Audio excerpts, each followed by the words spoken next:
కుదిరితే పరిగెత్తు, లేకపోతే నడువు. అది చేత కాకపోతే పాకుతూ పో, అలాగే ఉండిపోకు.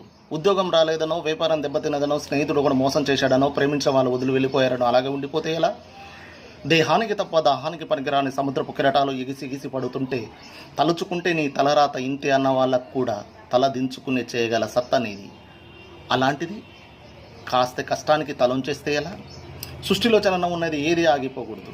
పారే నది, వీచే గాలి, ఊగే చెట్టు, ఉదయించే సూర్యుడు, అనుకున్నది సాధించాలని నీలో కసిగా ప్రవహించే నీ నెత్తుడితో సహా ఏది ఆగిపోవడానికి వీలు లేదు. లే, బయలుదేరు.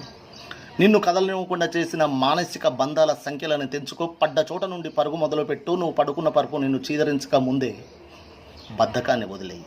నీ అద్దం నిన్ను ప్రశ్నించక ముందే సమాధానం వెతుకో. నీ నీడ నిన్ను వదిలేయక ముందే వెలుగులోకి వచ్చాయి. మళ్ళీ చెబుతున్నా, కన్నీళ్లు కారుస్తే కాదు, చెమట చుక్క చిందిస్తే చరిత్రను రాయగలవు అని తెలుసుకో. చదివితే ఇవి పదాలు మాత్రమే, ఆచరిస్తే అర్జును నుండి గాంధీవం నుండి దూసుకొచ్చే అస్త్రాలు మాత్రమే. జై హింద్, జై తెలంగాణ. మీ నాగాచారి.